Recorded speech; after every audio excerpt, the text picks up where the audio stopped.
राज्याचे उपमुख्यमंत्री अजित पवार म्हणजेच महाराष्ट्राचे दादा यांचं अपघाती निधन झालं आणि आजच सगळ्यांनी त्यांना शेवटचा त्यांचं दर्शन घेतलेलं आहे। मात्र आता अजित पवार गेलेले आहेत आणि अजित पवार यांच्यानंतर कोण असा प्रश्न खरं तर अनेकांना पडलेला आहे आणि त्याच्यामुळे अजित पवारांचे उत्तराधिकारी कोण अशी चर्चा आता खरं तर होताना पाहायला मिळते। आणि या सगळ्या संदर्भात आपण बोलणार आहोत। जे दादांचे निकटवर्तीय ज्यांना मानलं जातं, प्रमोद हिंदुराव आपल्यासोबत आहेत। प्रमोदजी, खरं तर दादांच्या जाण्याचं दुःख आहे, आज सगळ्यांनी त्यांना शेवटचा निरोप दिलेला आहे।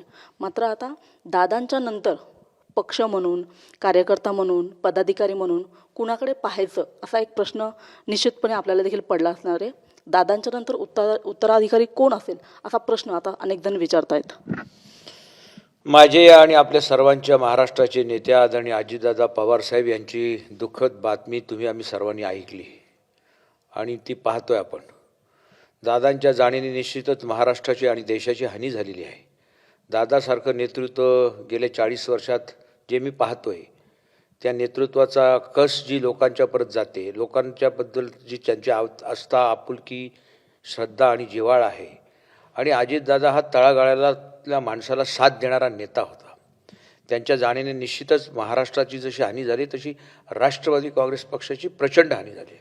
आमच्यासारख्या असंख्य लाखो कार्यकर्ते आहेत जे अजितदादाच्या इशाऱ्यावर पक्षाची निष्ठा बाळगून गाव पातळीपासून खेड्यापाड्यापर्यंत काम करत आहेत। अशा परिस्थितीत ही घटना घडल्यानंतर आपण मला जो प्रश्न उपस्थित केला आहे, वास्तविक पाहता महाराष्ट्राचं राजकारण पवार घराण्याच्या बाजूनी आहे, पवार घराण्याच्या बाजूनी फिरतोय। अजितदादा एक पवार घराण्याचे एक मोठे आधारस्तंभ म्हणून होते। सुनेत्रा पवार आमच्या नेत्या आहेत। सुनेत्रा पवार अजितदादांच्या पत्नी आहेत, राज्यसभेच्या खासदार आहेत। आम्हाला आता सर्व कार्यकर्त्यांना कळकळीची नम्रतेची विनंती करायची की खऱ्या अर्थानं आता वहिनींना आधार देण्याचं काम आम्ही सर्वांनी केलं पाहिजे। आणि वहिनींना आधार देत असताना वहिनीचा आधारसुद्धा आम्हाला घ्यायचा आहे। आणि भविष्याचा वेध करत असताना आम्हाला एक स्वप्न दिसतंय की अजितदादाच त्या ठिकाणी आहेत। सुनेत्रा पवार म्हणजे अजितदादा, ही भावना प्रत्येक कार्यकर्त्याची आहे। आणि म्हणून यापुढच्या काळामध्ये श्रद्धेने अजितदादाच्या पत्नी सुनेत्राताई वहिनी पवार असतील, पार्थ पवार असतील, जय असेल, यांच्या समवेत आम्ही राहून यापुढच्या काळामध्ये महाराष्ट्रातल्या राजकारणाची राष्ट्रवादी दिशा ठरवणार आहे। आणि राष्ट्रवादीच्या कार्यकर्त्यांना, सामान्य कार्यकर्त्यांना आजही वाटते की अजितदादा आमच्या सोबतच आहेत। परमेश्वराने असा आमच्यावर जो घाला घातलाय याला उत्तर माझ्याकडे तर नाही, परंतु नियती ठरवणार आहे की या पुढच्या काळामध्ये महाराष्ट्राचं वैभव जर आम्हाला पाहायचं असेल तर कार्यकर्त्यांनी कणखर राहिलं पाहिजे अजितदादासारखं। आणि अजितदादाच्या प्रत्येक घटनेच्या मी साक्षीदार आहे। गेले 40 वर्ष मी त्यांच्यासोबत आहे। चांगले दिवस पाहिलेत, वाईट दिवसही पाहिलेत। आणि जमिनीवर चालणारा नेता आहे आणि जमिनीवर चालणाऱ्या नेत्याला लोकांची नाडी बरोबर माहीत आहे, नस माहीत आहे। आणि त्यांच्या मुशीत राहिलेले आम्ही सर्व कार्यकर्ते आहोत।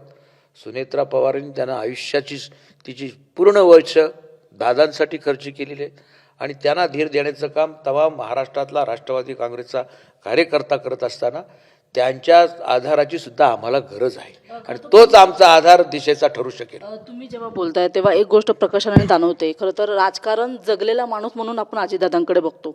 सुनेत्रा पवार असतील, यांचं सुद्धा संपूर्ण जे आयुष्य आहे ते राजकारणाच्या अवतीभोवतीत गेलेलं आहे। मात्र सक्रिय राजकारणामध्ये त्या आत्ता आलेल्या आहेत। तर आत्ताचं हे राजकारण, त्यांना त्याचा असलेला अनुभव, या सगळ्या गोष्टीमध्ये तुम्ही म्हणताय की तुम्हाला सुनेत्रा पवारांना आधार द्यायचा आहे। सुनेत्रा पवारांचे हात तुम्ही कसे बळकट करणार? आधार देण्यापेक्षा त्यांचा आधार आम्हाला आहे। सुनेत्रा पवारांच्या रूपानं आम्हाला या पुढच्या काळामध्ये महाराष्ट्राच्या सामान्य माणसापर्यंत त्यांच्या ज्या हाका आहेत, दादांना हाक मारणारे जे कार्यकर्ते आहेत, त्यांना आम्ही कसं शांत करणार? त्यांना शांत करणारा दुसरा आमच्या महाराष्ट्रामध्ये नेताच नाही अजितदादा पवारांच्या तोडीचा। आणि तो नेता आम्हाला सुनेत्रा वहिनीच्या रूपानं मला पाहायला मिळतो।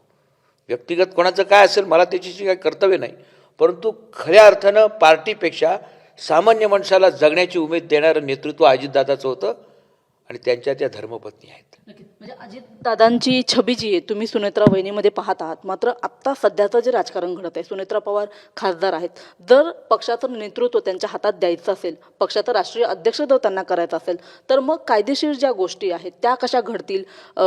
त्या महाराष्ट्राच्या राजकारणामध्ये लक्ष घालतील की केंद्राच्या राजकारणामध्ये लक्ष घालतील? नेमकी जबाबदारी कशी पक्षामध्ये वाटून दिली जाईल किंवा कशा पद्धतीने सध्याचं नियोजन चालू आहे? महाराष्ट्रातले राष्ट्रवादीचे नेते सुज्ञ आहेत, त्यांना समज आहे, त्यांना माहीत आहे आणि नक्की मला विश्वास आहे की आमची नेते मंडळी कुठल्याही परिस्थितीत या बाबतीत चांगला मार्ग काढतील आणि आम्हाला सुद्धा आधार देण्याचं काम हे नेते मंडळी करतील. पार्थ पवार आहे, जय पवार आहे, यांना सुद्धा आम्हाला आधार द्यायचा आहे. ते आज पोरके जरी झाले असले तरी संपूर्ण महाराष्ट्र त्यांच्या बाजूने. पण माझा पुन्हा तुम्हाला प्रश्न तोच आहे की सुनेत्रा पवार यांच्याकडे जर तुम्ही नेतृत्व म्हणून पाहत असाल तर त्यांना राष्ट्रीय अध्यक्ष केलं जाईल की त्यांना उपमुख्यमंत्री केलं जाईल? बारामतीमध्ये सध्या आमदार आपण दादांकडे खरं तर पाहत होतो, दादांची ती जागा नेमकं कोण घेईल? सुनेत्रा पवार या सगळ्या जबाबदाऱ्या कशा पार पडतील? ही परिस्थिती परमेश्वराने आमच्यावर ओढून आणलेली आहे.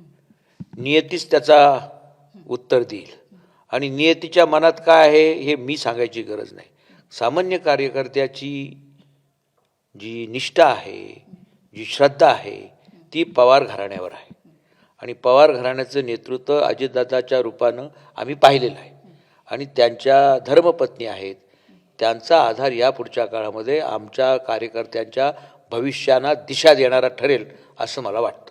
तुम्ही बोलताना वारंवार पवार घराण्याचं नाव घेत आहात. माझा पुन्हा तुम्हाला प्रश्न तोच आहे की जर अशा पद्धतीने नेतृत्वाची जबाबदारी, सूत्र घेण्याची जबाबदारी सगळी जर सुनेत्रा पवार यांच्या हातात दिली जात असेल, पवार घराण्याचं जेव्हा नाव येतं तेव्हा आपसुकच आता हे दोन कुटुंब एकत्र येऊन, म्हणजे पक्ष दोन्ही एकत्र येऊन अशा पद्धतीने नेतृत्वाची जबाबदारी सुनेत्रा पवार यांच्याकडे देणार की तुम्ही स्वतंत्र अजित पवार यांचा पक्ष राष्ट्रवादी काँग्रेस जो घड्याळ चिन्हावरती आहे तो केवळ जे आहे ते सुनेत्रा पवार यांच्याकडे जबाबदारी देणार आहे?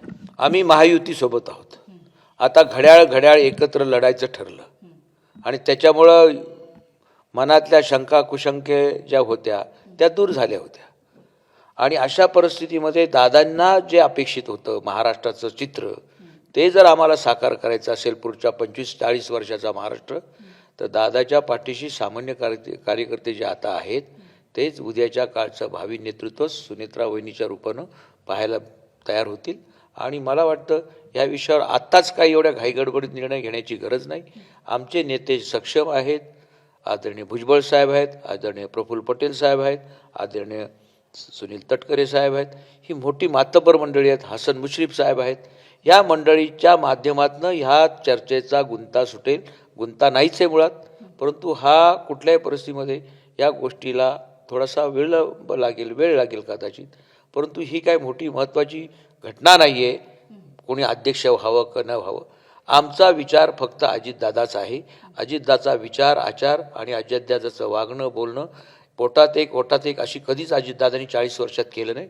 त्यामुळं परखड असा नेता आमच्यातनं गेला आहे. तशा पद्धतीचं काम या पुढच्या काळामध्ये मला सुनेत्रा वहिनीच्या माध्यमातून अपेक्षित आहे, म्हणून मी माझं व्यक्तिगत मत मांडलेलं आहे. एक शेवटचाच प्रश्न विचारते. तुम्ही वारंवार राष्ट्रीय अध्यक्ष वगैरे असा उल्लेख करत आहात, मात्र जेव्हा राज्याचं उपमुख्यमंत्री पद हे राष्ट्रवादीकडे होतं, अजितदादा स्वतः त्या पदावरती होते.